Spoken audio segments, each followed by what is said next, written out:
ഈ ജന്മത്തിലെ ഏറ്റവും വലിയ നാണക്കേടിലേക്ക് ചെന്ന് വീഴും. അതിന്റെ കാരണക്കാരി നീയാണെന്നുണ്ടെങ്കിൽ നിന്നെയും നിന്റെ അച്ഛനെയും ഇവിടെ നിന്ന് ജീവനോടെ വിടില്ല. എന്താ പത്മ ഇത്? പിന്നെ ഞാൻ എന്താ ചെയ്യണ്ടേ?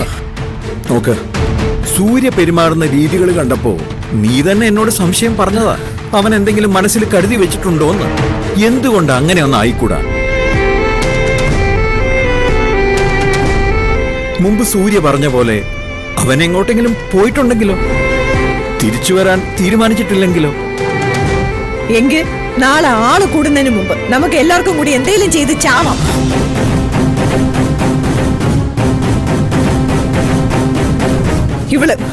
ഇവള് ഒരുത്തിയുടെ വരവോടുകൂടിയാ കാര്യങ്ങളൊക്കെ ഇങ്ങനെ ആയത്. വെറുതെ എന്തിനാ ആവശ്യമില്ലാത്ത കാര്യത്തിന് അവളെ കുറ്റം പറഞ്ഞുകൊണ്ട് നടക്കുന്നത്? ഇവിടുത്തെ ഇപ്പോഴത്തെ ആവശ്യം സൂര്യയെ കണ്ടെത്തല.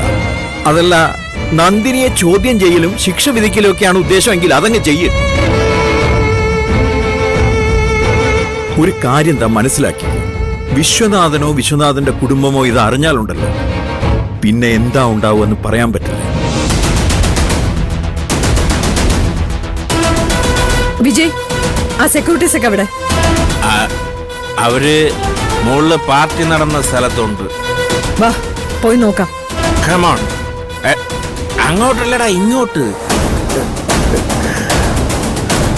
നാട്ടിൽ അങ്ങോട്ടും ഇങ്ങോട്ടും നടക്കുമ്പോ അച്ഛനും മോളും ആവർത്തിച്ച് പറയുന്ന ഒരു കാര്യമുണ്ട്. മുതലാളി ദൈവമാണ്, മുതലാളിക്ക് വേണ്ടി ചാവാനും തയ്യാറാണെന്ന്. എന്നിട്ടിപ്പം മുതലാളിയും കുടുംബത്തിനെയും കൊല്ലാനായി ഇറങ്ങി തിരിച്ചല്ലോടി. കഷ്ടം.